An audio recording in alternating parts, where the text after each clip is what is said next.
Welcome back to Recipe to Revenue. I'm your host, Leah Messina, and I am very excited to be here today with Jessica and Damien Zouaoui. They are the co-founders of Oakwell Beer Spa in Denver. And I am so ready to go buy my plane tickets and head out to Denver to go see this in person. And I got to tell you guys, I have already told, I don't know, like a dozen people about you. And one of my friends is like, oh, I know somebody who lives in Denver. I need to get them a present. Can you send me the links? I'm going to see if they have a gift card. So hopefully more and more business coming your way. But Thank you. let's start kind of at the beginning. Tell us a little bit about yourselves and about this amazing business that you have. Yeah. So our story really starts in New York City. So Damien and I were both living and working there. We had successful corporate careers, enjoying everything that Manhattan has to offer. But we really felt professionally unfulfilled. Damien's background is in sales and marketing. I worked in HR. And although we loved the city life, we found ourselves every day when we would get home from work, we would brainstorm business ideas.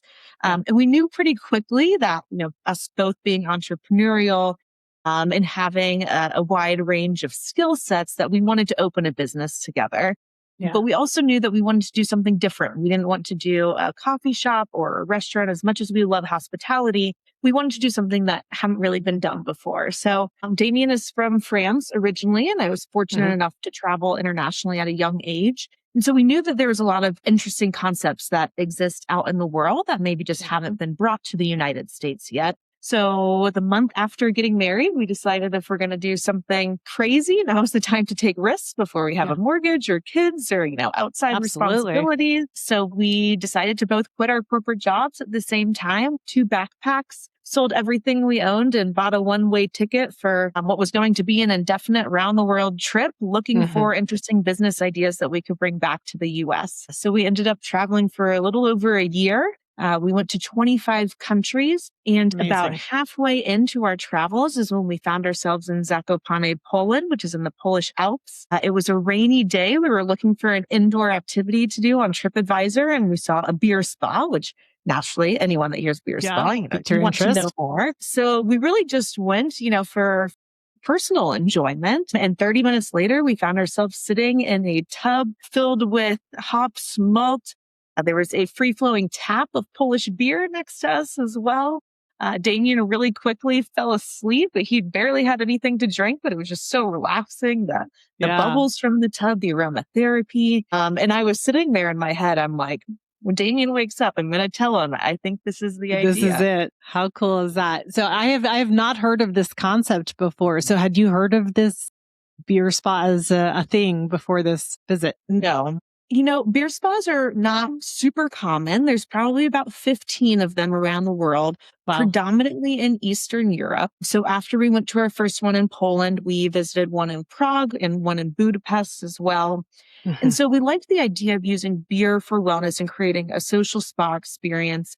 But we also wanted to see what other types of spa and wellness culture existed out in the world. So we ended up more tailoring our travels to experiencing different types of spas. We went to onsens in Japan, jjimjilbangs in South Korea, wine spas in Spain, thalassotherapy facilities in France, and really took the best of all of these different spa cultures that we found around the world and turned it into what is now Oakwell Beer Spa. And one thing that really stood out to us is, all around the world, you have these day spa facilities that are really large. There's all these different amenities, various saunas and tubs that you can go to. But there's also a cantina or a kitchen or a small restaurant where you can go and have a beer. You can have something to eat and you really make a day out of it. It's not transactional like it is in the United States. Here, if you like most spas, you go in, you get your massage, like maybe you have a cookie and a glass of tea, and then you're harassed for a membership and you leave. But it's not really a place where you spend time connecting with the people that you go with. And then another thing that stood out was around the world, these spas are really accessible. So it's not just the healthy, wealthy that go to the spas. It's everyday people, all socioeconomic backgrounds. They go, multi-generations go. You have the kids going with the parents, going with the grandparents. And it's more of just everyday life. It's not so much a luxury. And Hmm. so we thought we could do something really cool, making an experience that is social, that's accessible. You plug in the beer component. Now men are a little bit more interested in it because Sure. normally you have to really convince the guys to go to a Yeah. day spa with you. So we just thought, creating a beer spa could really answer a lot of these things that we felt were lacking in the United States. Wow. What an incredible journey to have to do such research to go around the world and Very find the best of it. Yeah, I love that. So, what were some of the things that you took from some of the other cultures you visited? Yeah, I think creating a space where two people can reconnect to each other in a non-intimidating space. So we really focus on sensory marketing, the music, the colors, the Yeah. smell. When you come to Oakwell, it doesn't smell. It's not an Irish pub. It doesn't smell beer. We've Hmm. learned that from different places, such as in Asia, where as soon as you enter, there's specific smells associated to that. Hmm. The beer spas or wine spas in Eastern Europe or beer spas are very different, as you said, Jess. They're a bit more energetic, I guess, maybe more party Hmm. oriented. So actually what we've taken from those places is an elevated energy. When you come to Oakwell, there's bossa nova, there's French pop, there's Thai pop, there's music of the world. No top Hmm. short, but something that can really elevate a bit your energy and kind of like help you to ease yourself into relaxation. I think that one of the most important thing I think we've taken as well from all of our travels, spas, but as well hotels when we wanted to Hmm. stay in nice places, the level of hospitality. I think we are a day spa, a clean that's our business model. Hmm. However, I think we consider ourselves more as an hospitality company than just a day spa. The reason being is the true definition of a day spa is you leave relaxed and happy. It's truly Hmm. the end goal for you as a guest. Yeah. How can we make sure that you feel that from the booking, the reservation system, all the way to goodbye, see you soon. And this has helped us a lot to really create a business where hospitality for every single guest is non-negotiable. Or team or managers, us ourselves have a 5-star standard services handbook. We pretty much put so much love and care and Yeah. training and into this to make sure that the guest feels that. And today the results is 5 stars reviews across the boards, being Hmm. rated one of the best day spa in Denver, one of the best date night, one of the best mom and pop shop in the US, which we've never bragged about or never tried to be anywhere, but I think people just feels it. Yeah.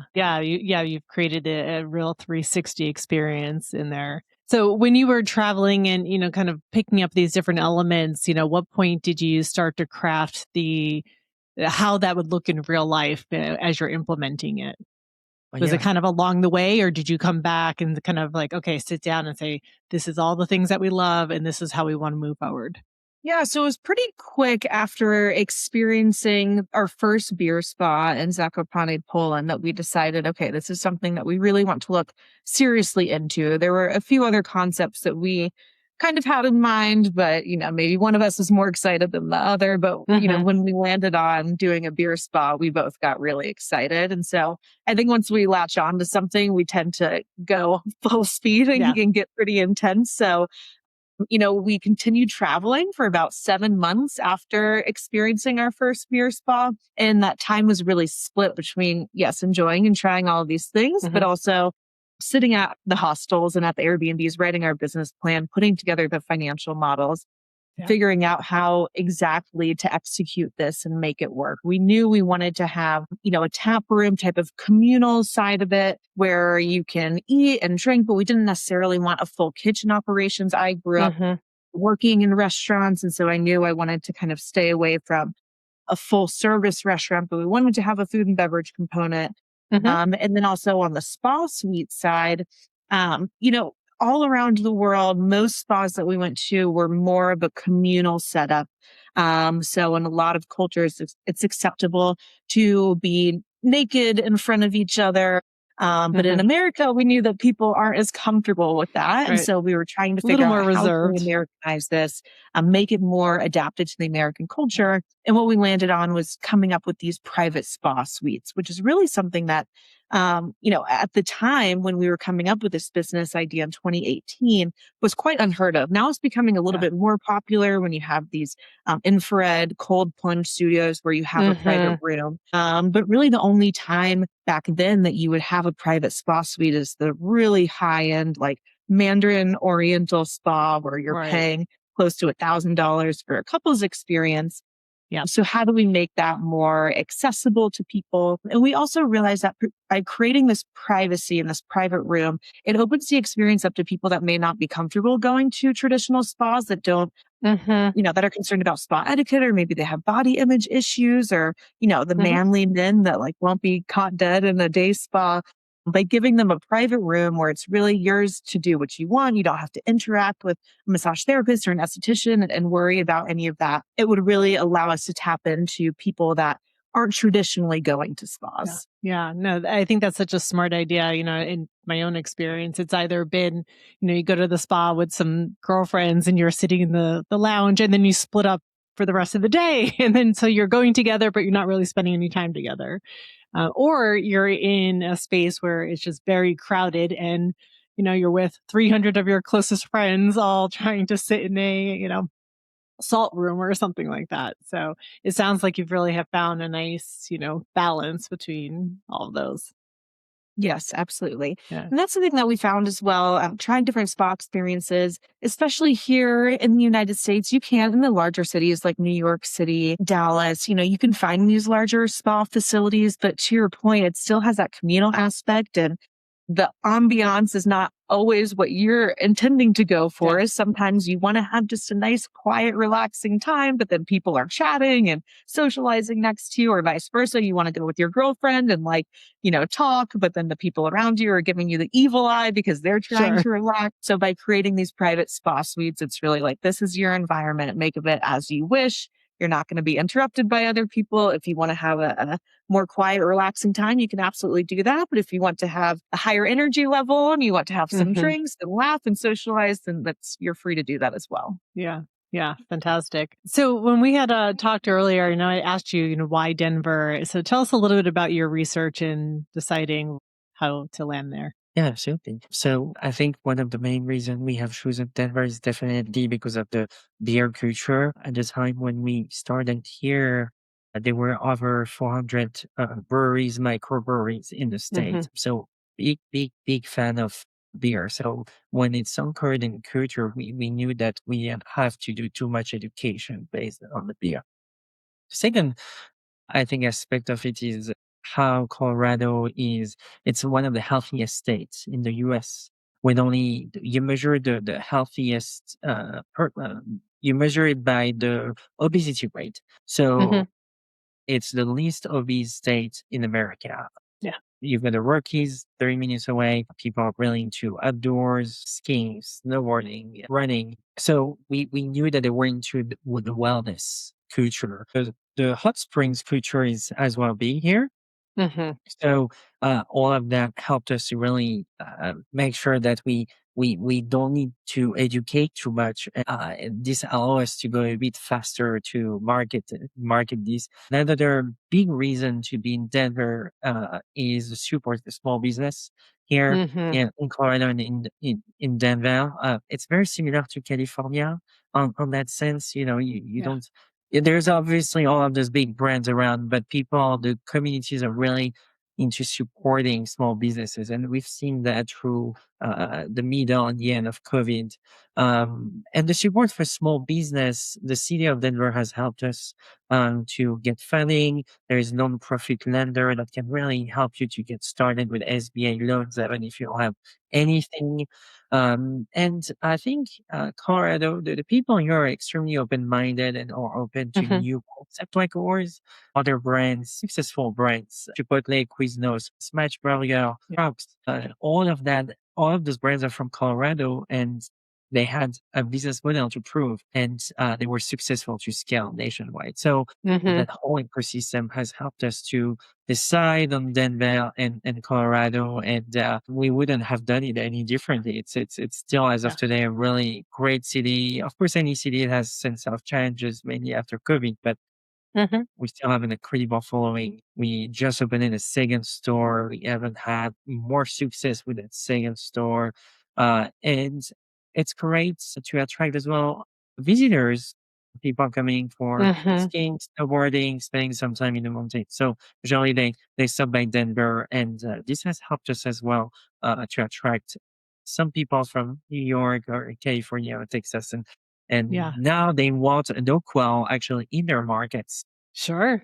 This was a great move for us. Yeah, yeah, they're beginning to recognize your name now that they've been in there for whether it's a concert at Red Rocks or Yeah, for skiing. So you yeah, had also mentioned to me that some of the health benefits of bathing in the beer. Talk a little bit about that because I think that that's yeah. pretty surprising. And when I was sharing that with some folks about you can actually sit in the beer, they're like, "Wait, what?" So yeah, tell us some more. Yeah, so we wanted to really, first off, make sure that there was scientific backing behind this. We didn't want to open a gimmicky Yeah, business that just turns into a tourist activity that you just come once and, get no real benefits from and never come back again. So we spent a lot of time researching, what are the benefits of bathing in beer ingredients. And surprisingly, because I had never heard of this before, but people have been using beer's main ingredients, so hops and malt, in holistic medicine for hundreds of years. Well, hops is a natural sedative. Back in the day, they used to stuff their pillows with hops to help them mm. sleep better. So if you've ever drinking a really hoppy beer before, an IPA, and gotten a little sleepy afterwards, it's because of Oh, the that's hops. It's a why. cousin of marijuana. And so, that's been proven and tested that, it has this kind of relaxing benefit. And then the other main ingredient of beer is malted barley. So barley, I always like to equate to taking an oatmeal bath, which a Hmm. lot of people have heard of before. So it's just really hydrating and nourishing, a lot Hmm. of vitamins and antioxidants. And so it's just really soothing for your skin. So you combine the aromatherapy, the relaxing aromatherapy of the hops, with the soothing benefits of the barley for your skin. And then we don't put yeast in our baths. So it's not fermented. It's more similar to, for those that are familiar with the brewing process, it's called wort, which is pre fermented beer. Hmm. So it's the hops and malted barley. And then we also add different herbs as well. So we have an in-house herbalist. We have 3 different blends that our guests choose from when they come in for their experience. One of them is an energizing IPA. So in addition to the hops and malt, we add lemongrass, lemon Hmm. verbena. The aromatherapy is just really uplifting. Our second one is called Calming Amber. So that has sage and peppermint in it. Again, just really grounding. And then the third is our muscle relaxing lager. So we add arnica into that along with Epsom salt, eucalyptus. And so that one's a big hit with people that go hiking or skiing or whatever that may Yeah. be, and then come to Oakwell Beer Spa as their recovery afterwards. So we're, also tapping into the holistic benefits of different herbs in addition to the hops and malt. Yeah. Yeah, that's so interesting. And then while you're there, you can have your beer delivered to your Absolutely. Exactly. So yeah. how the facility is set up, we have half of the facility is our tap room. We use a self pour system. If you've ever used Mhm. one of those RFID enabled tap walls, so you can really sample all the different beverages that we have on tap. One of our beer therapists always walks you through a curated tasting when you arrive. Mhm. So we would ask, what are your favorite styles? What do you like to drink? Well, here we have this delicious raspberry sour on tap. I think you'd like that. We also have a cucumber lemon gosa, which is our house beer. So it Mm. was made Yum. just for us. Tastes like fresh cucumber juice. I mean, it's hard to even tell that it's beer. Yeah. It's absolutely delicious. We also have 2 wines on tap, as well as a hard cider and then a wine spritzer that rotates. And we change those beverages out as well. So to Damien's point, there's over 400 breweries in Colorado. So we have a lot of Mhm. excellent craft beers to choose from. And we're always showcasing the best of what's available that season and rotating those out. So you get something different every time that you come. So the tap room, is that communal space where you can socialize, you can hang out.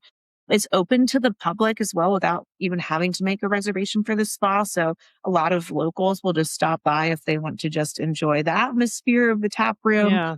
use the self pour wall, have a few drinks, and then leave. And then on the other side is our day spa facility. So we have 4 private spa suites.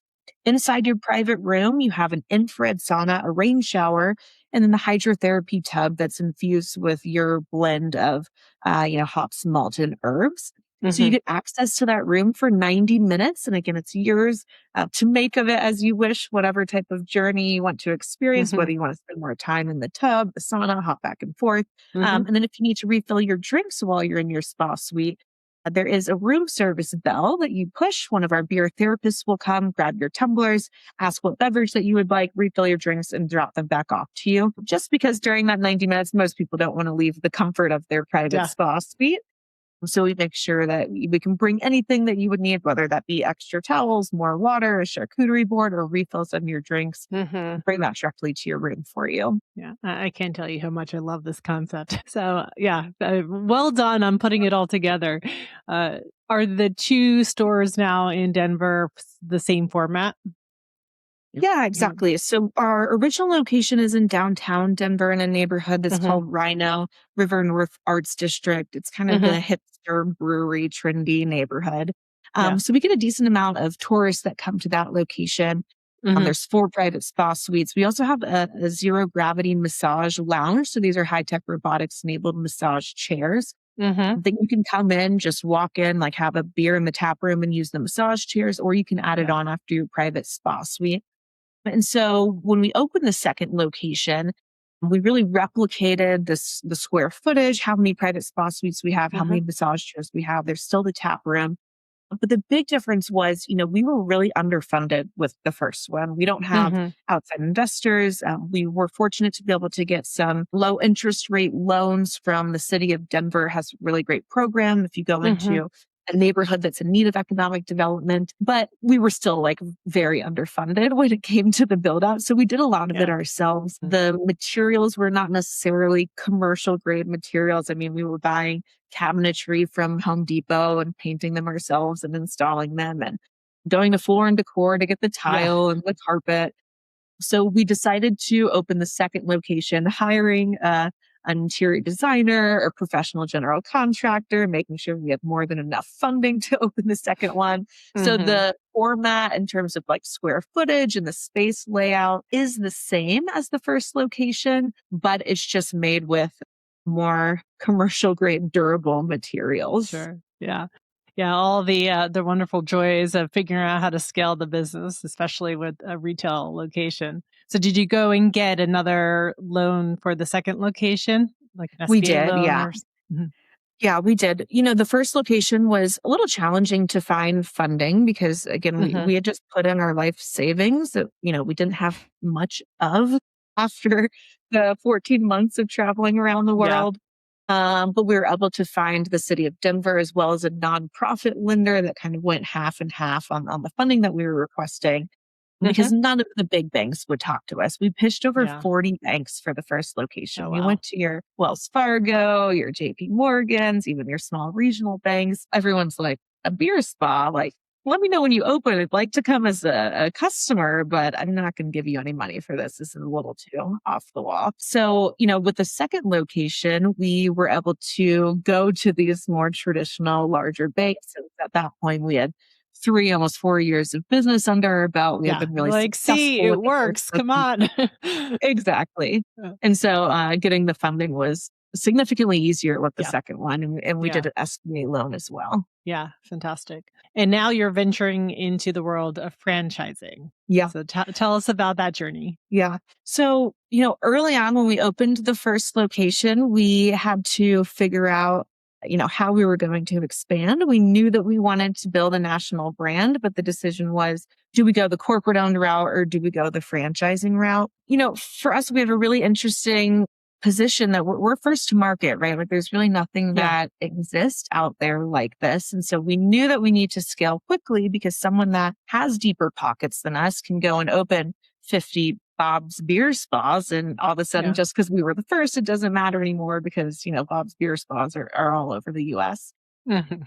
So in order to scale quickly, there's only so many construction projects that we can oversee ourselves. There's only so many places that we can be in at one time, leveraging people that are in their local markets that have that expertise that can be there managing the construction projects can allow us to scale a little bit more quickly.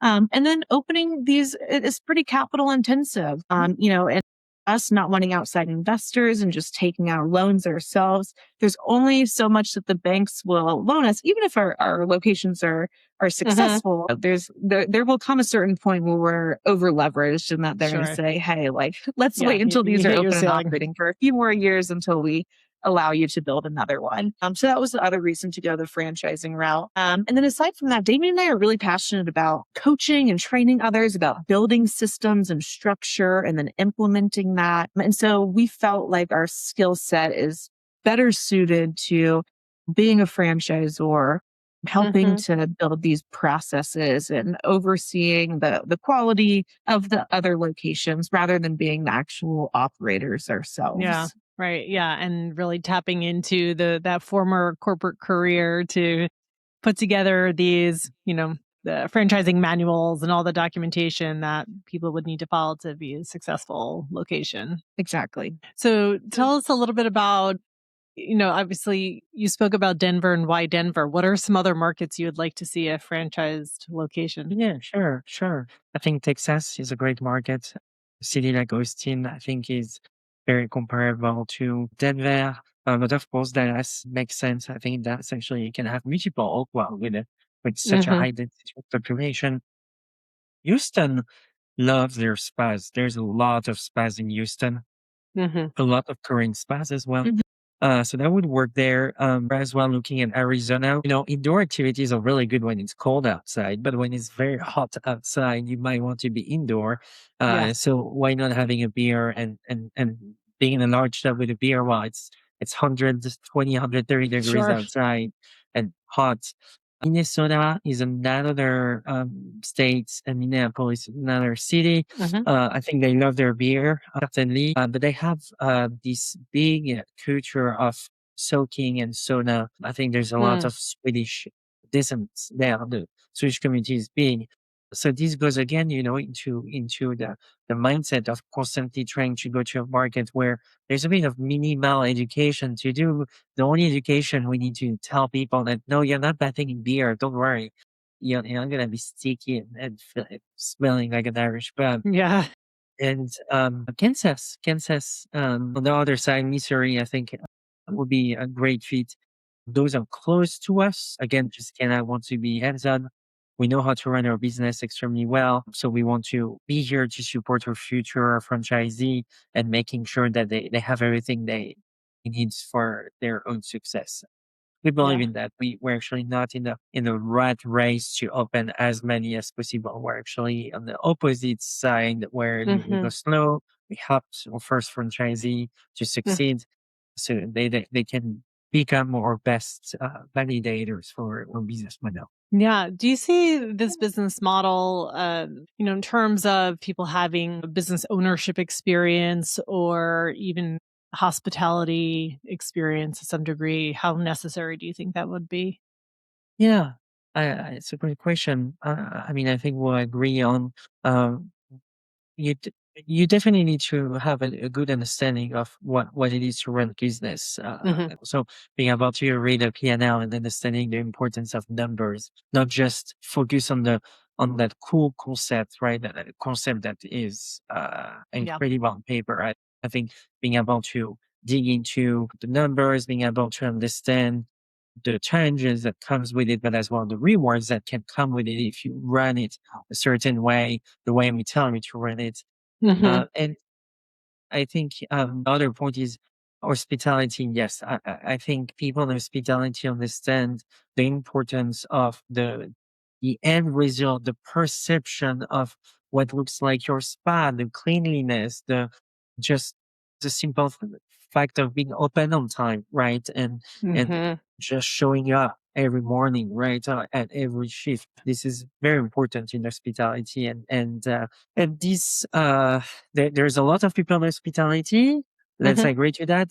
But there's a lot of people who don't understand what it takes to be successful in hospitality. So we are indeed looking into this to that when Yeah. we want to have someone that wants to take the challenge and the opportunity of opening an Oakwell in their own market. Yeah. Do you have any concerns about, I feel like when I think of franchising, the one potential downside is the dilution of your brand if somebody doesn't uphold your standards. What are you Yeah, this doing is a good question. We're to prevent marketing that? nerds. Yeah. We believe in marketing best practices. We have all marketing best practices in place. This has been working extremely well. We have a Mhm. strong brand, Oakwell. We have trademark in place, service marks in place. I mean, we are following the best practices, and it's up to the franchisee to respect it, follow best practices, or kind of like choose their own lane, because there's this Yeah. fine line to I'm suggesting, I'm showing, I'm Mhm. explaining, I'm teaching, I'm coaching, but I cannot tell you precisely the way you need to do it. So, I think business people who understand what it's like to build a business from scratch or to Mhm. invest a certain amount of money, capital into a concept like ours will understand the importance of trying to stick to best practices. We've done this Mhm. for 5 years now. We know how to run it, how to market it. Yeah. So hopefully the brand will be respected. Of course, there's mechanism in place to be able to enforce it as a franchisor. But I think with the way we're set up, I don't believe we're afraid. We're actually very excited to have someone accepting, coming along the way and accepting, Mhm. wow, what you've done is incredible. I'm willing to take this to my own market with your Mhm. own brand voice, your own brand identity. And by the way, you've done that for 5 years. So Yeah. kudos. Let's now do that in the new market. Yeah. That's great. What are you thinking about charging for your franchise fee for if somebody was interested? Yeah, so we have everything all set out already. So, we've done a lot of research over the past year and really 2 years about, what's typical in wellness companies and personal services. We are a more premium brand. The initial investment is a bit higher than, a massage envy or something that Mhm. you can just open and, put up four walls and some doors and be Right. open, 3 months later. So we wanted our initial franchise fee to reflect that because there is going to be a decent amount of work that we're going to have to put into it at the beginning to help them with site selection, to help them get Mhm. through, everything through opening. So our franchise fee is 45,000. Mhm. Which is really average though in relation to the wellness industry when Yeah. you're looking at other day spa concepts. Right. Yeah. No, that seems like an approachable number for a location.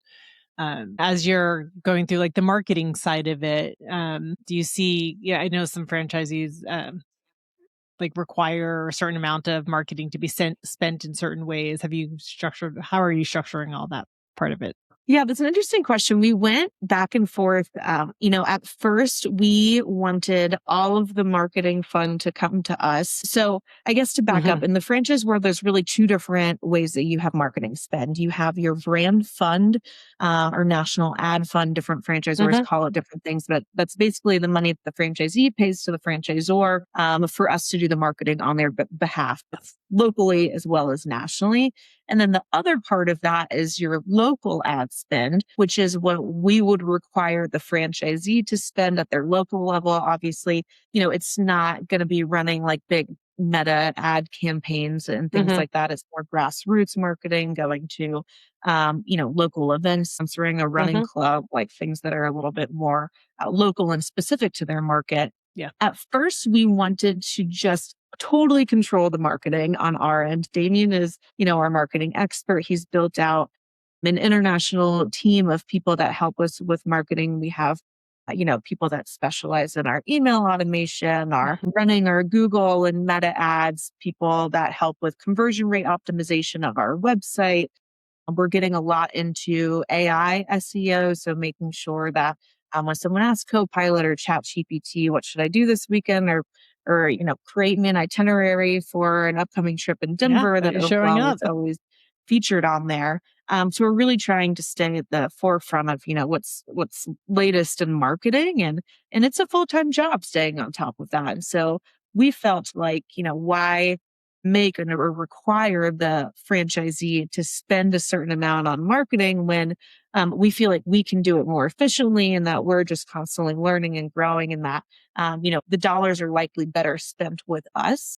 Mhm. That said, after talking to a lot of people in the franchise industry, they said that not having a local ad spend requirement is one of the quickest ways to cause friction with your franchisees, because as soon as they're not hitting their revenue goals, as soon as things aren't working, they're going to point the finger at you, because they're Mm, paying you this marketing money. And so their appointment book should be full, and there's nothing for you to hold them accountable to. yeah, So if they don't have any sort of requirement to do some marketing efforts on their end, then it's totally on us, their sure. successes as well as their failures in terms of occupancy. So we ended up revising our plan slightly, where, we're doing a 2% brand fund, which is, the money they'll pay to us, but then Mhm. we are still going to have a 1.5% local ad spend requirement, just because it is important to hold them accountable. And it's easier for them to do the grassroots campaigns, Yeah.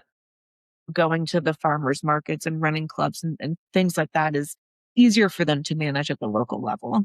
Right. Yeah. That was good advice that you received there. I think that makes a lot of sense and just gives them a little more flexibility, like to your last point of what's going to make it unique about being in Austin or Houston for them to be ingrained in the community there. Exactly.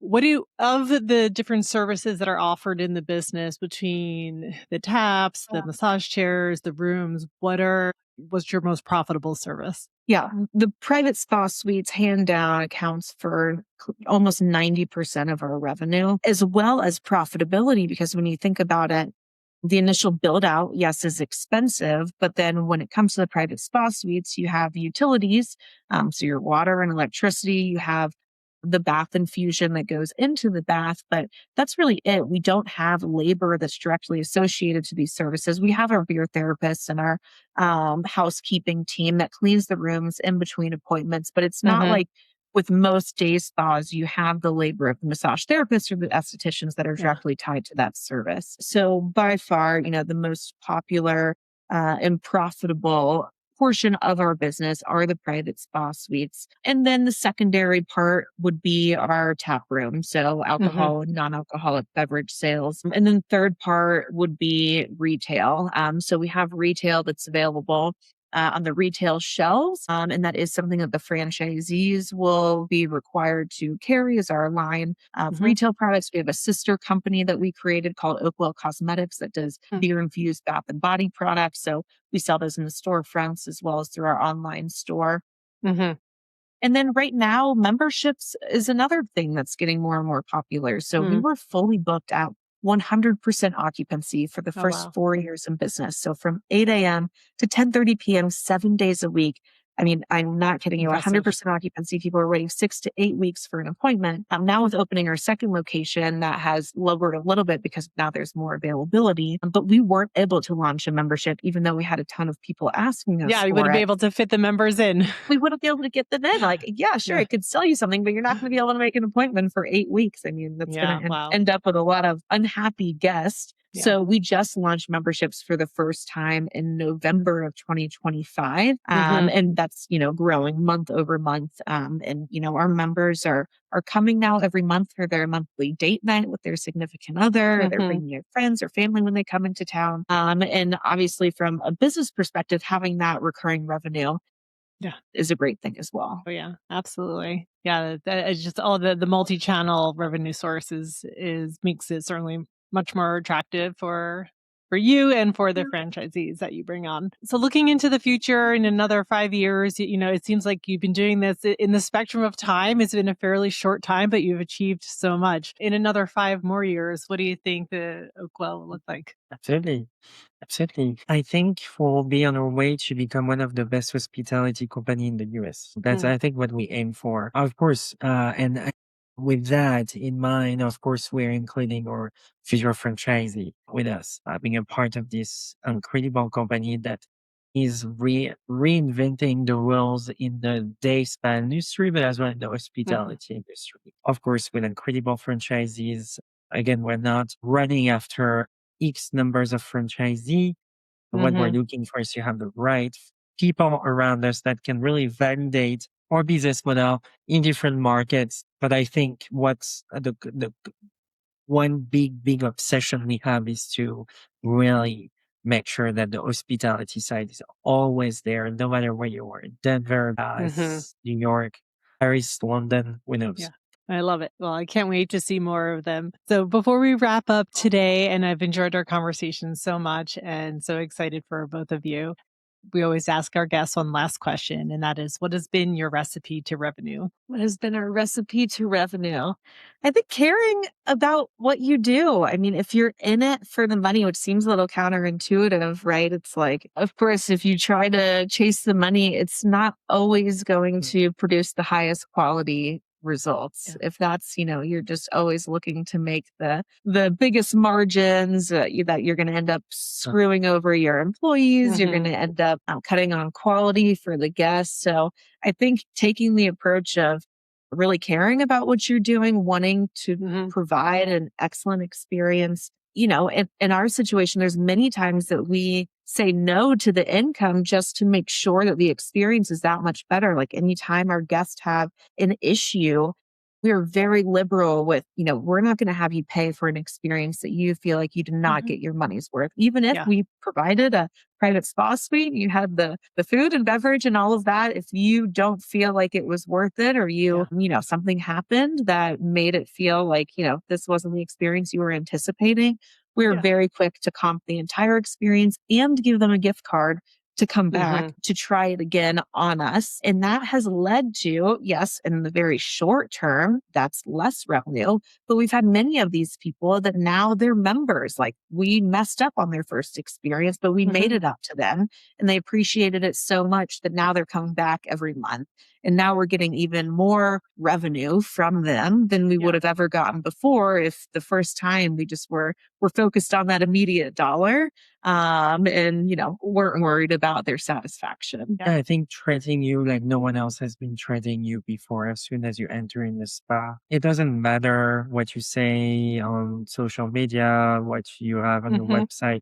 You've got some promises, right? And brand values, right? And putting them in practice and always being obsessed with the care and the well-being of your customers, guests, we call them guests, is I think primordial. And I would never forget when I came to the US, a very successful businessman told me, if you do it with your heart and with your passion, then the money, then the revenue, then the money will follow. But Yeah. at the very beginning, you've got so much to prove to your early adopters, and focusing on level of hospitality the way we've done it has helped those early adopters to become more brand ambassadors today. And now being, uh, here in Denver's two Hmm. locations, hundreds of members, fully committed almost every day. It's unheard of in the industry. So we were happy with that. And actually, at that point, we do not have crazy discounts like get the deal before it's over. Deal Hmm. extended tomorrow. Yeah. We don't do that. We've really created a lot of value for our guests, and we focus on building loyalty. Uh, uh, Hmm. every day, 7 days a week, 163 days open per year. So Yeah. it's a lot of work. And you need to be obsessed again with hospitality, and you need to be obsessed with cleanliness, hospitality, Yeah. smiling constantly, uh, which can be tough for some. business owners or some employees, because we do ask to leave your personal problems outside, and inside Yep. you are here to provide the service and stay Right. focused on that. Yes. I love it. Yes. So I've heard just do, do right by your customers Mhm. and follow your heart, and the money will follow after. Exactly. Excellent. Well, Jessica, Damien, thank you so much for spending this time with me today. And we will share links to your website for people to take a look and learn. And if you're in the Denver area now, go visit them and look for more locations in the future. And if you're interested in franchising, reach out to them, and I'm sure they'll be happy to share the information with you. So thank you again. We'll talk Thank Thank you you soon. so very much. much. This is great. Yeah, thanks. Thanks for listening to Recipe to Revenue. If you're building in the food, beverage, or hospitality space, you're in the right room. Subscribe for more founder stories and real world growth strategies. And if this episode helped, share it with a friend and leave a review. It's how this show grows. For tools, templates, and ways to work together, visit recipe2revenue.co. I'm Leah Messina. Until next time, keep cooking up the next revenue stream.